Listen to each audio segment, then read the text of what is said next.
હું રાઠોડ દિવ્યાંગ કુમાર ભરતભાઈ, ધોરણ 9 ચેપ્ટર 5 સજીવના પાયાના એકમો. તો મિત્રો, આજે આપણા શરીર માટે કોષ પાયાનો એકમ એક કોષ છે. તો આપણે મિત્રો આજે પ્રાણીકોષ વિશે માહિતી મેળવીશું.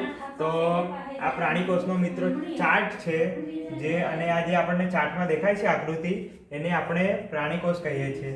તો પ્રાણીકોષનું સૌથી બહારનું આવરણ જે આ દેખાય છે એ કોષરસ પટલ છે. તો કોષરસ પટલ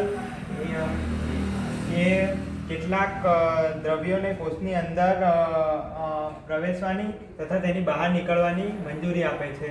પછી જે તમને અંદર દેખાય છે આ એક કોષ કેન્દ્ર છે. કોષ કેન્દ્ર એ દ્વિસ્તરીય આવરણ ધરાવે છે, જેને આપણે કોષ કેન્દ્ર પટલ કહીએ છીએ.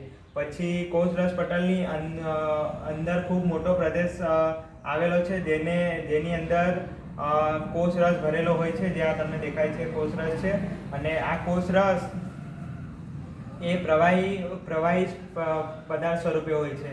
પછી તેની અંદર આ પ્રાણીકોષની અંદર બીજી કેટલીક અંગિકાઓ આવેલી હોય છે, જેને આપણે ગોલ્કી પ્રસાધન, લીસી અંતકોષ રસજાળ, પછી ખરબચડી કણિકામય અંતકોષ રસજાળ વગેરે જેવી અંગિકાઓ, આ ઉપરાંત લાઇસોસોમ, રિબોસોમ, તારાકેન્દ્ર અને કણાભસૂત્ર જેવી અંગિકાઓ અંદર આવેલી હોય છે.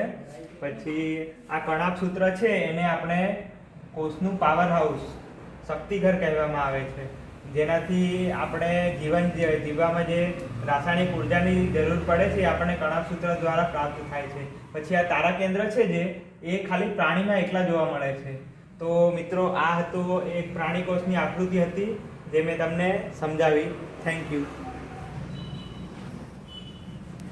કેટલી